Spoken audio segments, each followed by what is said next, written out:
오늘 말씀은 잠언 28장 21절부터 28절까지가 되겠습니다. 21절부터 보겠습니다.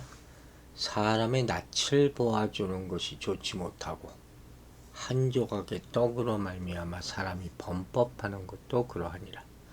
악한 눈이 있는 자는 재물을 얻기만 급하고 빈궁이 자기에게로 임할 줄은 알지 못하느니라.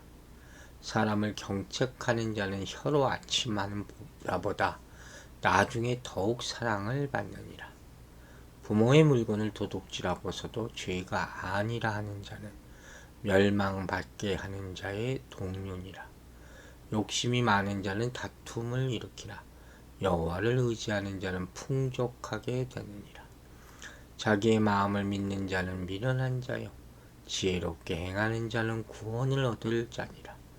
가난한 자를 구제하는 자는 궁핍하지 아니하려니와 못본 채 하는 자에게는 저주가 크리라. 악인이 일어나면 사람이 숨고 그가 멸망하면 의인이 많아지니라. 아멘. 많은 대조가 보이는 그런 구절이죠. 먼저 21절은 공의로운 통치의 방법인 이 공정한 재판에 대해서 설명하는 그런 내용이에요. 여기서 사람의 낯을 보아주는 것은 좋지 못하다. 이 말은 이 불공정한 판결을 뜻하는 거예요.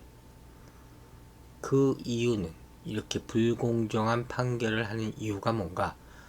바로 한 조각 떡으로 말미암아 이렇게 된다는 거예요. 이 비유죠, 비유. 사람을 차별하는 것, 이게 좋지 못한 것이죠. 그런데 하물며 물질로 인해서 그렇게 하는 것은 잘못이다. 이 한국 사람들 사이에 와이로 준다는 말이 좋지 않은 말이죠. 뇌물이 뇌물. 뇌물 받고 재판을 해? 그 정말 잘못하는 것이죠. 사람은 그래서 빵 한 조각으로 인해서도 죄를 지을 수 있는 연약한 존재라 하는 말을 하는 거예요. 그걸 말미암아 사람을 차별하면 되겠습니까? 이 문제는 뭐냐면 차별하는 사람이 착각을 하는 거예요. 마치 자신이 신이 된 것 같은 이런 일이 생깁니다. 그리고 차별 당하는 사람은 그것 때문에 억울해하는 마음을 가지고 살게 되는 거죠. 세상에 이런 경우가 얼마나 많아요. 그런데 성경은 뭘 가르칩니까? 모든 사람은 하나님 앞에서 평등하다.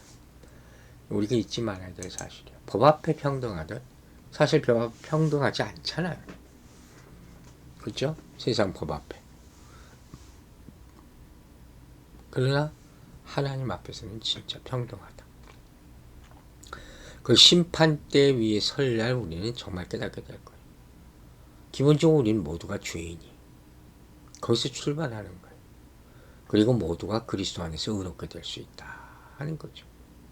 그러므로 우리는 어떤 사람이든 외모나 재산으로 차별해서는 안 된다는 거예요.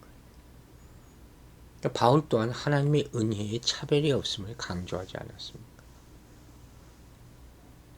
성경과 지금 세상의 모습이 너무 괴리가 큰 거죠. 특히 요즘 쟁점이 되는 경제 불평등의 문제, 또 종교 간 갈등의 문제. 이 미국에서 이 종교 간 갈등, 지금 미국 심각한 문제 제가 가끔 얘기하죠. 요새 들어서 팔레스타인과 이스라엘, 이들이 뿌리 깊은 갈등이 미국에 있는 젊은이들 사이에도 지금 나타나고 있어요. 대학마다 난리라는 거예요. 또 소수자의 권익 보호에 관한 문제. 뚜렷한 정의라는 게 없어요. 이 모든 것들은 하나님의 은혜라는 관점에서 해답을 찾아야지, 그렇지 않으면 계속되는 갈등과 불화를 낳을 수밖에 없다는 거죠. 22절도 하나의 예를 보여주죠. 악한 눈이 있는 자는 재물을 얻기에만 급하고 빈궁이 자기에 임할 줄은 알지 못한다. 약한 자의 특징, 돈 모으는 거면 혈안이 돼 있어서 어떻게 쓰든지 돈을 모아야 된다는. 죄악으로 말미암아 자신의 재물이 점점 없어지는 것도 모르고 사는 것이죠. 13장 23절에 언급된 불의로 말미암아 가산을 탕진한 자, 바로 이 말이 오늘 본문에는 악한 눈으로 재물을 축적하고자 불의를 행하는 자예요. 여러분, 성경은 뭘 가르쳐요? 탐욕을 버리고 공평을 행하는 것이 지혜라고 했어요. 이게 바로 자신의 재물을 지킬 수 있는 올바른 길이라는 거예요. 그러므로 우리는 성실하고 공정한 마음으로 맡은 일을 충성스럽게 감당해야 된다. 하나님의 공의를 추구하고 정결한 하나님의 백성으로 살아가기 위해서는 선한 마음과 선한 눈을 유지해야 한다는 사실을 우리 잊지 말고 지켜나가야 할 것입니다. 23절을 보면 사람을 경책하는 자는 혀로 아첨하는 자보다 나중에 더욱 사랑을 받는다 그랬어요. 지혜로운 자의 삶의 원리 중에 하나죠. 바로 잘못된 것에 대해서 책망할 줄 알아야 된다. 우리 여러 차례 이 말 배웠죠. 이게 중요하다는 거예요. 그래서 결국 혀로 아첨하는 자만 보다 말로 경책할 수 있는 자가 결국에 가서는 더 사랑받게 될 것이다. 즉 시간이 지나면 정말 누가 내 편인가, 나를 위해 있는가, 이걸 알게 된다는 것이죠. 책망은 타인을 위한 것이고 아첨은 결국 자기 이익을 위한 것이기 때문이라는 것. 잘 분별하시라 하는 것입니다. 24절은 부모의 물건을 도둑질하고서도 죄가 아니라 하는 자는 멸망받게 하는 자의 동행이라 해서. 25절은 욕심이 많은 자는 다툼을 일으키나 여호와를 의지하는 자는 풍족하게 되리라. 부모의 물건을 도둑질하는 자하고 욕심이 많은 자, 다 같은 부류의 사람을 얘기하는 거예요. 이들은 다툼과 분쟁을 일으켜서 결국에는 그들이 추구하던 재물을 얻지도 못하고 멸망하게 된다. 망할 길로 가는 것이죠. 하지만 여호와를 의지하는 자는 풍족하게 된다. 왜냐하면 하나님을 의지하는 사람은 이런 욕심을 따르지 않고 여호와를 신뢰하면서는 풍족함이라는 것을 맛보기 때문이다. 다른 거죠. 영적 풍족함에 만족할 수 있어야 됩니다.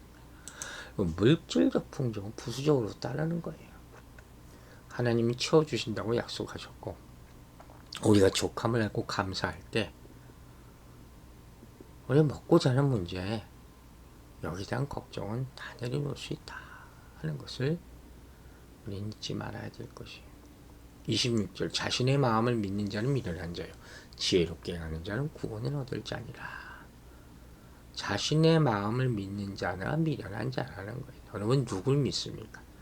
혹시 아직도 여러분을 믿습니까?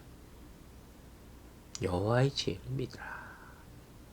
여호와를 더 의지함으로 더 큰 복을 얻게 된다는 사실을 이제는 깨달아야죠. 내 욕망을 따라 살지 말고 하나님을 의지하고 사는 여러분들이 되시기를 주의 이름으로 축원합니다. 27절은 구제에 대한 말씀이 또 나와요. 가난한 자를 구제하는 자는 궁핍하지 아니하려니와 못본치 않은 자에는 저주가 크리라. 15절에 의해서 다시 또 나오죠.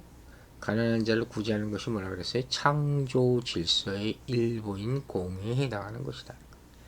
통치자와 모든 백성이 공통으로 해야 될 삶의 원리예요. 그게 구제예요. 여러분, 하나님이 우리에게 재물을 맡기실 때 가난한 사람을 구제해야 할 의무도 함께 주셨다는 사실을 명심하세요. 재물을 사용할 때도 그래서 욕심을 멀리하고 하나님을 신뢰하면서 가난한 이를 위해서 나누는 삶을 살 때 하나님으로부터 오는 더 큰 풍성함을 누리게 된다는 원리예요. 즉, 내 재물이 아니에요, 여러분. 하나님이 맡기신 거예요. 그러니까 헛된 욕심을 부리지 말고 오히려 나누고 베푸는 삶에서 기쁨을 누리라. 이 원칙이 여러분의 가정, 사회의 재정 원칙이 되도록 힘쓰시기 바랍니다. 마지막 28절 악인이 일어나면 사람이 숨고 그가 멸망하면 의인은 많아지더라.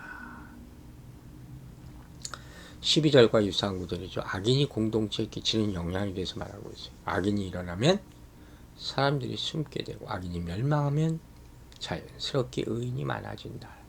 한 사람의 품성이 공동체에 끼치는 영향이 얼마나 큰가. 여러분은 악인입니까? 의인입니까? 의인으로 살게 되기를 바랍니다. 총체적으로 오늘 본문은 우리가 성공을 위해서 부름받지 않고 충성을 위해서 부름받은 것을 명심하고 하나님이 맡기신 재물을 사용할 때 하나님의 뜻을 기억하라는 거예요. 그래서 우리가 맡은 재물로 구제해야 될 의무가 다 있다는 것을 기억할 때 우리의 경제 원칙이 자신을 위해서 재물을 모으는 것인지 필요한 것에 나누어 사용하시는 것인지 구별할 수 있다는 것을 깨닫게 되는 것이죠. 즉 구제라는 것은 개인적 차원에만 머물러 쓰는 것이 아니죠. 공동체의 재정, 이것이 보다 하나님의 정의를 만족시키는 방향으로 사용되도록 우리는 교회는 고민해야 되는 거예요. 이 믿음의 공동체가 재정을 바로 사용해서 바르게 사용해서 하나님의 평강과 정의가 사회에 골고루 흘러갈 수 있도록 우리 모두 노력해야 하겠습니다. 기도하겠습니다. 아버지 하나님, 오늘도 공의로운 재판에 대한 말씀 주셨습니다. 우리 마음속에 우리 사회의 공의가 하나님의 공의가 넘치게 하여 주시옵소서.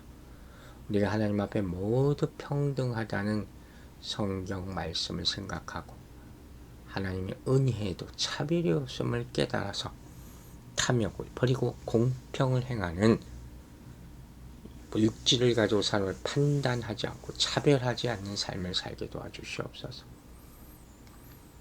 욕심을 부리지 말고 하나님이 주신 물질을 항상 나누어 사용하며 구제해야 될 의무가 있다는 것을, 그런 말미암아 기쁨을 누리는 우리 인생이 되게 하여 주시옵소서. 오늘도 하나님이 주신 그런 큰 은혜에 감사하고 은혜를 사모하는 사람에게, 하나님의 돌보심과 도우심을 기다리는 사람에게 하나님의 손길을 체험할 수 있도록 기적을 나타내 주시옵소서. 한 생명과 한 가정과 한 기업을 살리셔 하나님께 영광 돌리는 기회를 허락하여 주시옵소서. 주께서 믿음의 기도를 하는 이 모든 사람들에게 응답하여 주실 줄로 믿고 감사드리며 예수 그리스도 이름으로 기도했습니다. 아멘.